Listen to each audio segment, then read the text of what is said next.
यका यक क्या होता है किसी को बिल्कुल ऐसे जैसे कुल्हाड़ा चला दिया, अच्छा भला हंसता बसता मुल्क उजाड़ दिया।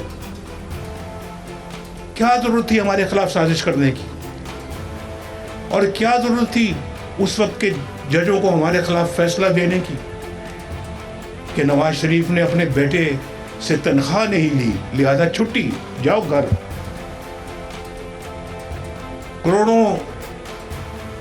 करोड़ों इंसानों के नुमाइंदे को, वजीर आजम को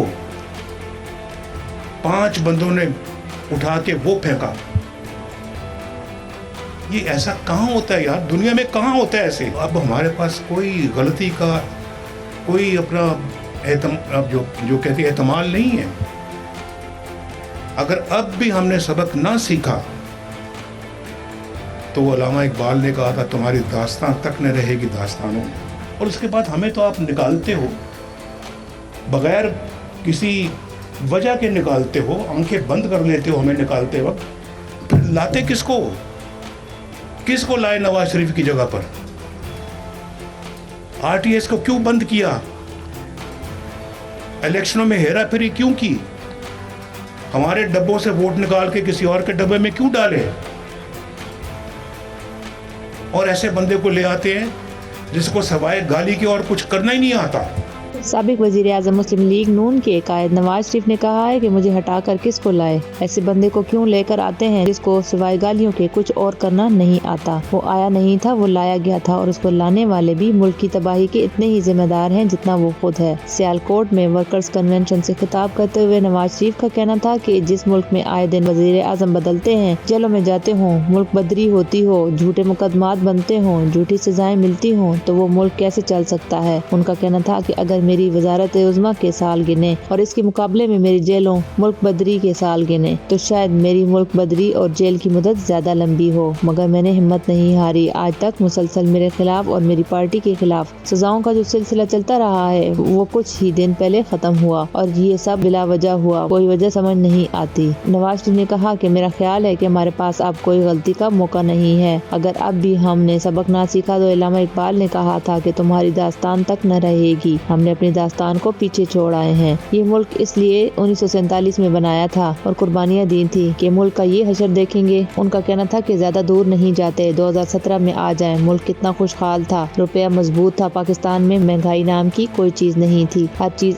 आम आवाम की पहुंच में थी। तेजी के साथ पाक चीन इक्तिसादी राहदारी CPEC पर काम हो रहा था। लोड शेडिंग, दहशतगर्दी का खात्मा किया हमने और पाकिस्तान की तरक्की की रफ्तार तेज हो गई। हमारी स्टॉक एक्सचेंज दुनिया की बेहतरीन एक्सचेंज में शामिल हो गई थी। लोगों को रोटी मिल रही थी, इलाज की परेशानी नहीं थी, बच्चे स्कूल जाते थे, इनके मुस्तकबिल रोशन, मुआलजे की सहूलियात थी, गरीबों को रोटी की उम्मीदें बढ़ गई थी। यक क्या होता है कि किसी को बिल्कुल ऐसे ही जैसे कुल्हाड़ा चला दिया, हंसता बसता मुल्क उजाड़ दिया। क्या जरूरत थी हमारे खिलाफ साजिश करने की? जरूरत थी उस वक्त के जजों को हमारे खिलाफ फैसला देने की कि नवाज शरीफ ने अपने बेटे से तनख्वाह नहीं ली, लिहाजा छुट्टी, जाओ घर। करोड़ों लोगों के नुमाइंदे वजीर आजम को 5 बंदों ने उठाकर फेंका। ऐसा दुनिया में कहाँ होता है।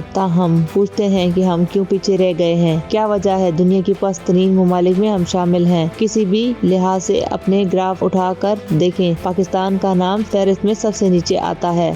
उन्होंने बताया कि इतना खूबसूरत मुल्क था और है कि हम इसको अपनी जन्नत बना सकते थे। हमारे अंदर बहुत सलाहियतें हैं, लेकिन हमने कुल्हाड़ा चलाते वक्त इन चीजों को नहीं देखा। इसके बाद हमें तो आप बगैर किसी वजह के निकालते हो, आंखें बंद कर लेते हो। हमें निकालते वक्त पर लाते किसको हो? किसको लाए? नवाज शरीफ की जगह पर RTS को क्यों बंद किया? इलेक्शन में ये हेरा फेरी क्यों की? हमारे डब्बों से वोट निकाल कर किसी और के डब्बों में क्यों डाले? और अपने बंदों को ले आते हैं जिसको सिवाय गाली की कुछ और ही नहीं आता। साबिक वज़ीर आज़म का कहना था कि मैं समझता हूँ हमारी माशरे ने हमारी रवायात को तबाह कर दिया गया है। हमारी कौम तो अच्छी थी, ऐसी नहीं थी। आज सारा वक्त हम ये सोचते रहते हैं कि कौम की इस्लाह करें, कैसे करें। जो मुल्क का हाल हो गया है, मुझ जैसा बंदा 10 दफा सोचता है कि कैसे मुल्क को दोबारा डगर पर लाया जाए। मुस्लिम लीग नून के कायद ने कहा, हम बार बार गलतियाँ करने के मुतहम्मिल नहीं हो सकते, लेकिन मेरा दिल जख्मी होने के साथ साथ इस बात पर अफसोदा है ہے کہ ہم کیا بنے جا رہے تھے اور کیا بن گئے، لیکن اب کچھ بھاری نقصان ہو گیا ہے، لیکن اس بھاری نقصان کو بھرپائی کرنا